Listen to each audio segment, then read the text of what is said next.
So ஒரு என்ன சொல்கிறது, ஒரு அரசாங்கம் வந்து ஒரு குழந்தைய எப்படி நம்ம கணக்கெடுக்கிறாங்களோ, மக்கள் தொகையை கணக்கெடுக்கிறாங்களோ, ஸோ அதே மாரி அந்த கணக்கெடுப்பில் மாதிரியே வந்து அவங்க வந்து என்ன பண்ணுறாங்க, அடுத்து எடுத்து படிக்கிறாங்க, அவங்களுக்கு என்ன வேலை இருக்குது, அவங்க குடும்ப சூழ்நிலை என்ன அப்படிங்கிறத கவனிக்கணும் அப்படிங்கிறது தான் என்ன. ஒரு ஸ்கூலில் வந்து ஒரு மார்க் லிஸ்ட் எடுத்து அவன் என்ன படிக்கிறான், எவன் என்ன மார்க் எந்த சப்ஜெக்டில் வந்து மார்க் கம்மியாக எடுக்கிறான்னு கூப்பிட்டு அவங்க பேரண்ட்ஸை வந்து நம்ம வந்து அவங்க இந்த பிரச்சனை இருக்குதுன்னு சரி பண்ண சொல்கிறோமோ, அதே மாதிரி நம்ம ஸ்டேட்டில் நம்ம நம்ம ஊரில் இருக்கிற பசங்களோ குடும்பமோ நம்ம வந்து எல்லாமே பார்க்கணும். சும்மா ஆதார் போடுறோம், ஒரு ஓட்டர் ஐடி போடுறோம், அப்புறம் வந்து பட்டா போடுறோம், சிட்டா போடுறதெல்லாம் கணக்கு கிடையாது. மனுஷன் நல்லா இருக்கணும். அவன் எந்த ஊரில் இருந்தாலும் சரி, அவன் என்ன ஆனாலும் சரி, அவன் என்ன மொழி பேசுனாலும் சரி, என்னைய பொறுத்தளவுக்கு எல்லா ஊர்லேயும் எல்லா மனிதனும் எல்லாமே அனுபவிக்கணும். அதுதான் என்னோட கணக்கு. அதை நீ ஊமையெல்லாம் அப்போ என்ன சொல்கிறது?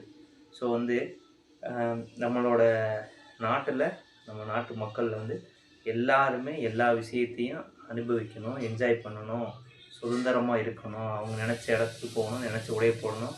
யாருக்குமே சாகிறதுக்கு முன்னாடி எனக்கு இதுதான் ஆசை அப்படிங்கிற மாதிரி இருக்கக்கூடாது. அதுதான் வந்து அரசியல், அதுதான் மக்களுக்கு எல்லாம் கிடைக்கணும். அதுதான் இங்கே வந்து திருடிட்டு போகிறதுக்கு தின்னுட்டு போகிறதுக்கெலாம் வந்து அரசியல் கிடையாது. அப்புறம் வந்து சின்ன சின்னமாக கூட்டமாக வந்துட்டு இங்கே பிரச்சாரம் பண்ணிட்டு போகிறதுலாம் வேஸ்ட்டு. ஸோ வந்து நல்ல கருத்தும் நல்ல எண்ணமும் நல்ல சிந்தனையும் வச்சு மக்களுக்கு நல்லது பண்ணுறதுக்காக எல்லா அரசியல்வாதியும் உள்ளே வாங்க. வந்து யாருன்னா ஜெயிப்பீங்க. ஜெயிச்சா இத்தனை வருஷம் எனக்கு தெரிஞ்சு நான் பிறந்ததுக்கு முன்னாடியிலேருந்து இன்றைக்கி வரைக்கும் நானும் மாறும் அப்படின்லாம் ஒன்றும் கிடையாது. என் தாத்தன் சொத்து போச்சு, இன்றைக்கி நான் கஷ்டப்படுறேங்கிற மாதிரி தான் என்னோட நிலைமை. நான் என்ன சொல்கிறேன்னா, யார் சொத்து எம்புடு வச்சுருந்தாலும் சரி, அதெல்லாம் விட்டுருங்க. அன்னைக்கு போனது இன்றைக்கி போனதா.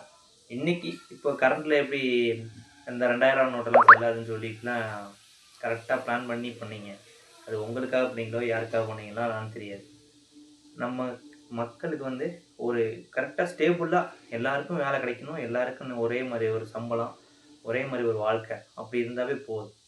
இதுக்காக பிரச்சாரம் பண்ணுங்க, இதுக்காக அரசியலுக்கு வாங்க, இதுக்காக குறிக்கோளாக வாழுங்க.